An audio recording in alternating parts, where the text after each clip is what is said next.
to McLaren tyre temperatures, and we're going to get...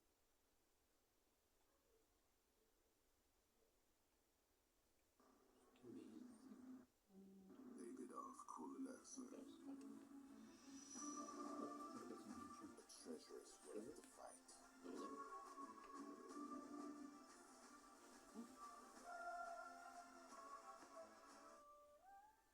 Coolalaxer, the new wood treasure.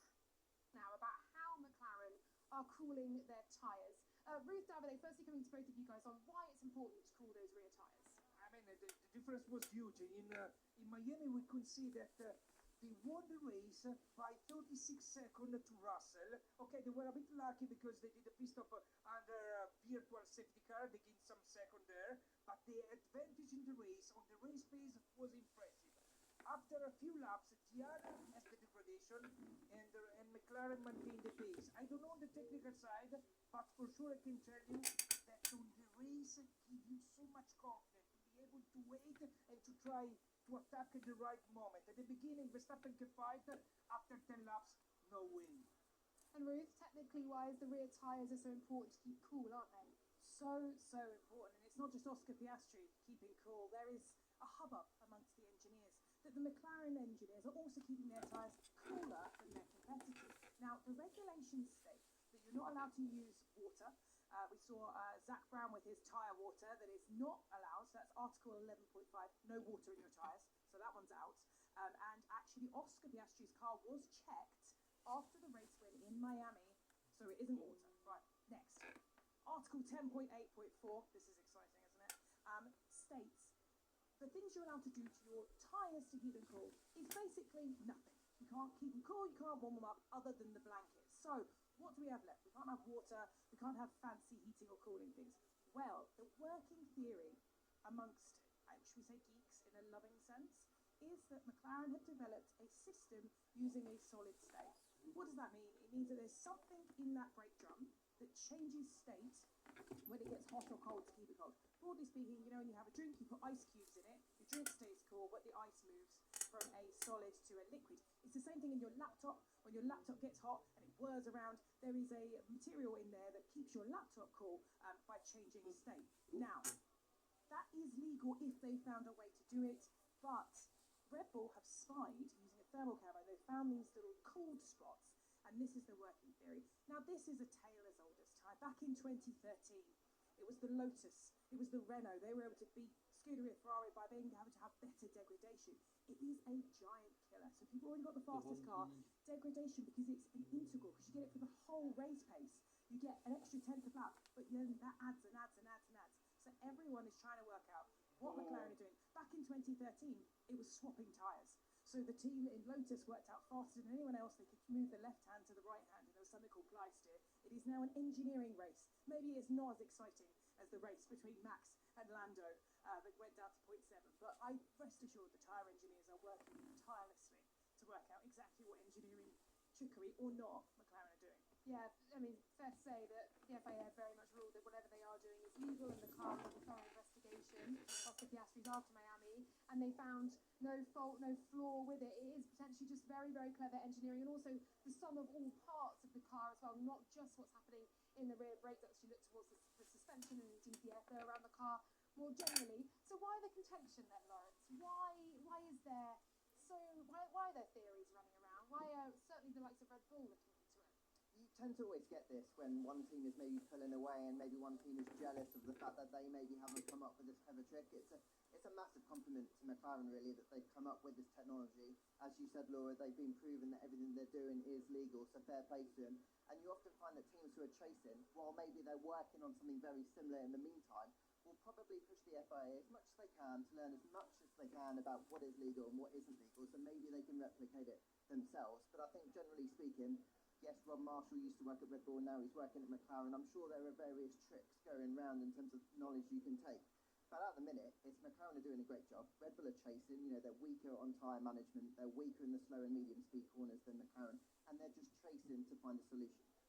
They are, they're going to keep chasing as well. But I mean, don't forget Spain, we do see the flexi wing come in. We may just see a little bit of a reset through 2025 at that race. We'll have to wait and see though. For now though, we're going to take a look back to to 2024, Davide, and the Emilia-Romagna Grand Prix of last year, Max Verstappen's pole lap. You're here to talk us through it. Yeah, let's do it together because the lap was fantastic.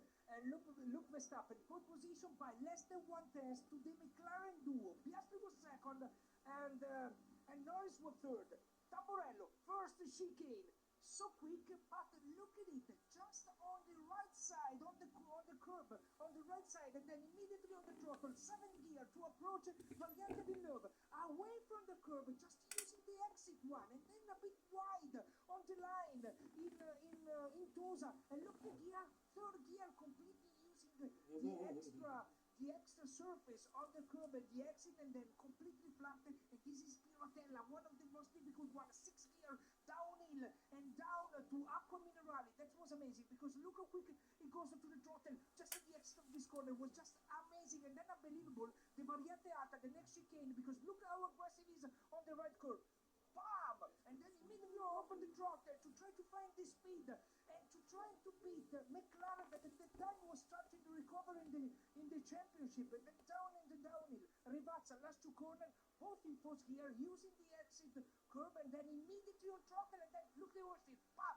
He controlled it immediately. He set a fantastic pole lap, and he won that race by 7/10. I mean, the race was atomic last year. Norris was all over behind him, but he could win that race. Mega quality. Davide, thank you very much. That was excellent stuff. What a track as well. Old school, punishing, unforgiving, very little runoff. It will punish mistakes both in qualifying and indeed in the race itself. Limited overtaking too, so qualifying will be important. There are, of course, some track changes as well to bring you. The white lines have been extended at the apex of turn 3, 12 and 18, and at the exit of turn 7, 11, 12 and 19 by 1.5 meters. On to Ferrari then, and Davide, I'll come to you because what is the general mood in Italy at the moment regarding Ferrari? They're very much a national team for you guys, and to see them struggle for any F1 fan is bad enough. For an Italian, it must be painful. Yeah, to be honest, the tifosi, they cannot wait to see Ferrari fighting for victory. But at the moment, they keep arguing each other. Come on, there's no respect for Lewis Hamilton. Oh, come on, Lewis Hamilton is not delivering. He's not strong enough at the moment. I mean, everyone is keep arguing. For sure, Miami was not a great race. For sure, also the race for them, strategy-wise, was not perfect. The argument between the 2 drivers and the team principal was not fantastic. I mean, we left Miami not in a great mood, and we tried to have a fantastic result during this weekend. But believe me, the rivals, they are so strong. You have Verstappen that every time in quali is up there. You have the 2 McLaren that they fly away during the race. It's not so easy for Ferrari to try to find the room to be there fighting for podium. For sure, Leclerc is the man at the moment. He's quicker, he's more comfortable with the car, and usually is delivering the result in quali. That here in Imola can be very important. The qualify can be the key to try to win or achieve the podium to the race. 1 podium so far for Charles Leclerc in Grand Prix, but of course for Lewis Hamilton, a win and a podium in the sprint race as well. It's Lewis Hamilton's first outing in red in Italy. The reception to him could be astounding. Charles Leclerc also unwell today, here on Thursday. He is expected, though, to be back here tomorrow, very much looking to get back into the car. Okay, we're going to throw now to a former Ferrari man, and here from Carlos Sainz. Carlos, come to Imola off the back of a very strong Williams performance in Miami. You, however, were left slightly unhappy by the team orders situation. James Vowles said earlier this week it's the team's responsibility. How has that been cleared up? What's been the process that's gone on at Williams? Yeah, I obviously was left frustrated after a frustrating weekend in general, where I think we were probably quick enough to finish in the top 5 with both cars, and I had a very strong quali, and I was having a strong race until I picked up damage in my car and I started going a bit backwards. But yeah, in the end, those radio communications is just quite clear. We just need to be more clear about it. There was definitely some misunderstandings across the radio channels, and it created a bit of controversy at the time. But once we reviewed it and saw exactly what happened, we realized we just need to improve on that side, and it will not happen again. Firm, fair words there from Carlos Sainz. It will not happen again.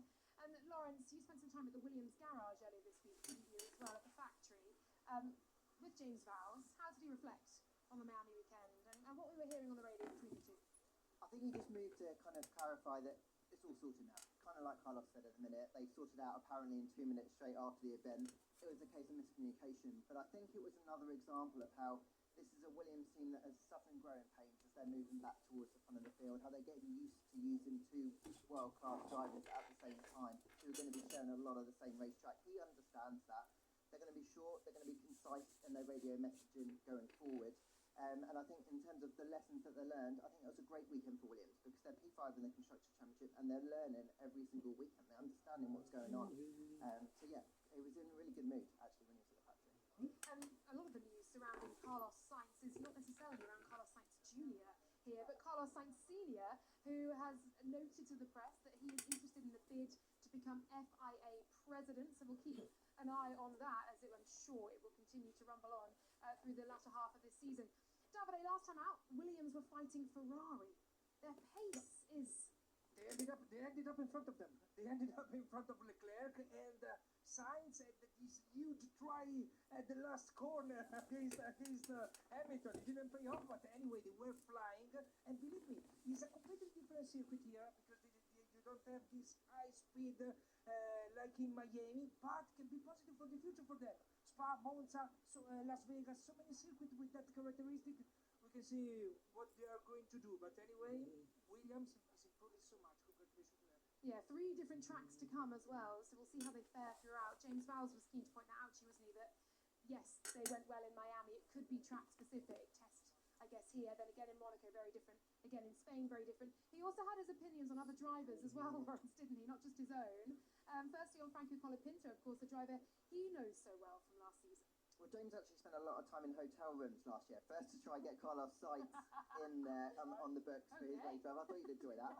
And also then with Flavio Briatore to kind of try and do a deal to allow him to go and drive for Alpine for this season. Part of the reason why he did that was to try and give Franco the best opportunity to get a race seat, because obviously Carlos and Alex are tied up for the long term. And this is exactly what he hoped for. And he was talking about how he expects Franco to thrive. He knows how he can deliver even in a last minute opportunity. I think that's what he's seen from him. And then the other driver he knows really well is Kimi Antonelli. He obviously spent a lot of time with him coming through the ranks, seeing him develop when he was at Mercedes. And one thing he really noticed that I thought was interesting, he said that Kimi's got so much more to give in the fast corners. So he's clearly spending a lot of time looking at Kimi Antonelli's telemetry, and he can see that actually that's where his real strength is. And at the minute, he's kind of pared it back as he's kind of getting comfortable. And he said, look, if he's delivering at this level now, and he's left, the 20% in those corners alone, what can Kimi Antonelli achieve? So I think it's pretty exciting to get that kind of viewpoint from a person who knew Kimi well and worked with him really for a long time at Mercedes. This speaks to what might be to come for Kimi Antonelli, and we haven't maybe seen all 100% of him. Actually, the hotel staff at breakfast this morning asked me who I thought would win. I said potentially McLaren, potentially Max Verstappen. He said, I'll tell you who's going to win, Kimi Antonelli. Kimi Antonelli. You heard it here first from the hotel down here in Imola. But let's hear from Kimi himself on what it feels to be at a home race.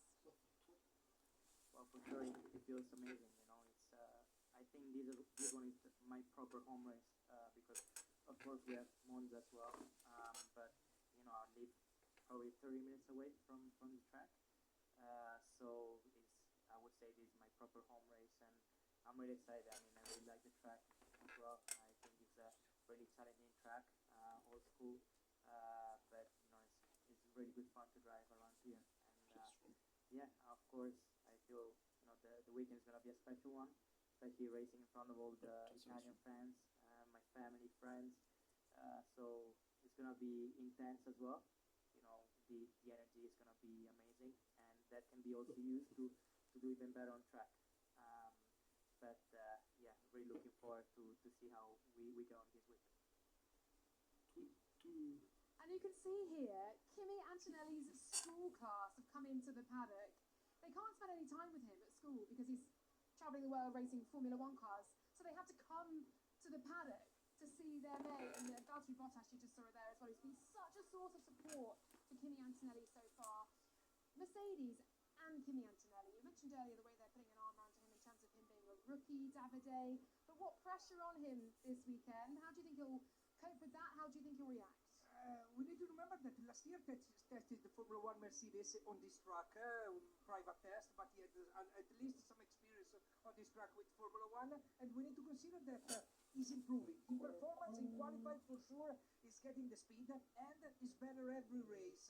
And then you can count also on Russell, that is delivering every single race this season. Fourth in the championship at the moment, second as a team, Mercedes just behind McLaren. I mean, they are in uphill at the moment. It seems that everything is working well, and I hope for Antonelli. Being on podium is going to be a dream for us, but we need to remember Mercedes last year not so positive here in Imola.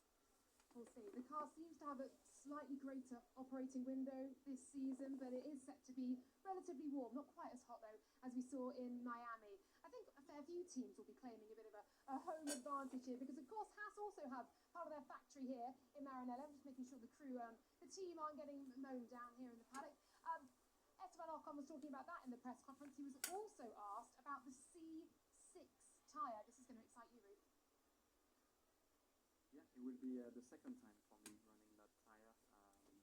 We have run it for the first time in Abu Dhabi testing, which is a very different track. I think this is going to open much more unknown and uncertainty to this track that we know quite well, which should be interesting. I'm looking forward to be driving that, see how the degradation evolves, and see if it opens up strategy opportunities. The C6 tyre then, Ruth, you were talking about that at the start of the show, weren't you? It's been brought out by Pirelli for this race.